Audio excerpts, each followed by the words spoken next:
Face aux résultats des élections régionales. Ouais, on en parle à la une de tous les journaux, tous.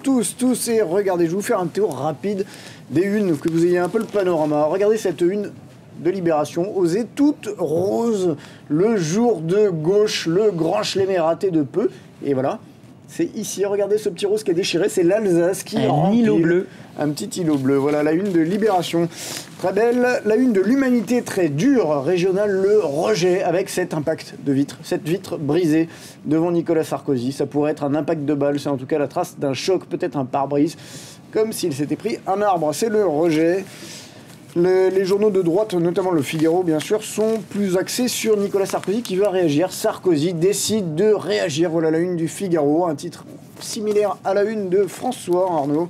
Sarkozy va réagir avec deux photos, Martine Aubry, François Fillon, qui pas la assume même tête, hein. sa part de responsabilité. Non, c'est pas exactement la même tête. Voilà. Aujourd'hui en France, le Parisien fait sa une sur le retour de la gauche avec une photo en énorme de Martine Aubry. Et puis La Croix fait sa une sur la gauche qui confirme son succès. Vous voyez, on en parle dans toute la presse et la tonalité est quand même très largement à ce séisme pour la gauche. Alors il y a les journaux qui célèbrent la victoire de la gauche et ceux qui attendent des réactions de la droite. Ouais, et dans les éditoriaux, ça se retrouve, et notamment l'éditorial de Libération. On a vu cette une toute rose. Eh bien, l'éditorial de Laurent Geoffrin nous dit la chose suivante. La majorité affectera la sérénité combative. En fait, l'inquiétude se cristallise. Le style Sarkozy, la politique Sarkozy, la stratégie Sarkozy, tout cela est maintenant mis en cause au sein même de la droite française. Une trop grande proximité avec les forces d'argent, un maniement douteux de l'identité nationale, une concentration inédite du pouvoir. Les trois piliers de l'action conduite depuis 2007 sont ébranlés. Laurent Geoffrin qui dit quand même à la gauche de faire attention. Une hirondelle ne fait pas le printemps, bien sûr, mais c'est une hirondelle géante. Le Figaro, je vais vous le dire au passage quand même, on va donner la réponse aux journaux qui sont plus proches de la majorité présidentielle. Le Figaro s'axe un peu plus sur la réaction, hein. Ouais, ce qui va se passer, ce qui devrait se passer. Et comment Martine Aubry va avoir quand même du mal à capitaliser sur cette victoire. Martine Aubry va devoir élaborer un programme, sorte d'inventaire à la Prévert, qui devra concilier l'utopie écologiste, l'archaïsme social-démocrate et le néo-communisme du front de gauche. C'est donc pas de la gauche unie que viendra le risque, mais bien au sein de la droite. Il va falloir retrouver les valeurs, explique Étienne Moujotte. Ils ont mis leur éditorial en une, ce qui est assez rare dans le Figaro. Et puis Étienne Moujotte qui rappelle simplement que c'est dans les difficultés, dans les moments comme ça, les plus durs, que Nicolas Sarkozy est le meilleur. Voilà, et puis il y a d'autres infos qui filtrent et que vous avez pu trouver et glaner tout au long de ces pages. Et notamment dans le Parisien.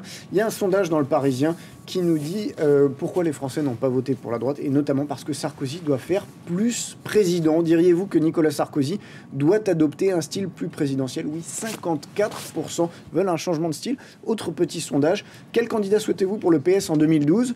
Dominique Strauss-Kahn, 28%. Martine Aubry, très loin derrière, encore 13%. Ségolène Royal, 12%. Une petite brève aussi dans le Parisien qui nous dit que Dominique de Villepin devrait lancer son mouvement jeudi. Ça serait un mouvement au service des Français.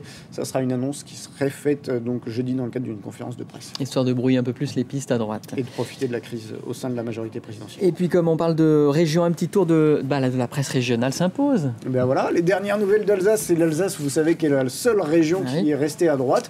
La dernière région de la France métropolitaine à être à droite. L'Alsace reste à droite. Voilà la une des DNA. La une du quotidien, l'Alsace, c'est le même titre, l'Alsace reste à droite. Philippe Richer, qu'on voit ici en photo, il a eu 46% des voix. Petit éditorial qui nous dit « Les colombages ont la réputation de résister aux très fortes secousses ».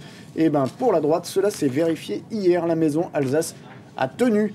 Midi libre, c'est là qu'il y avait Georges Frêche. Ouais, Georges Frêche, donc, qui est Languedoc. Le triomphe de Frêche gâche la soirée d'Aubry. Il a eu 54%, le leader d'hiver gauche.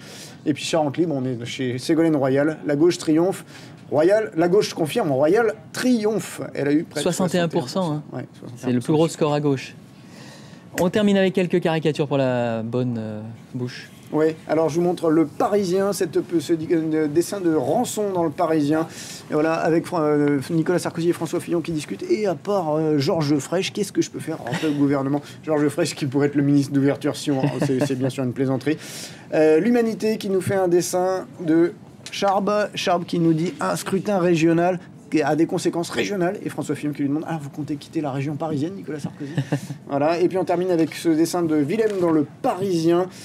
Nicolas Sarkozy accroché au front à la mèche de François Fillon. Alors, mon collaborateur, voilà, C'est un peu le petit Nicolas Sarkozy devant le grand François Fillon, c'est lui qui a mené la campagne et qui sort finalement assez grandi de cette campagne des régionales. Et qui est reçu ce matin à l'Elysée pour tirer les conclusions. Apparemment, remaniement en vue, mais remaniement technique, modeste. Petit remaniement. Merci Stanislas de Saint-Hippolyte, 7h16 à Paris. Dans un instant, le focus.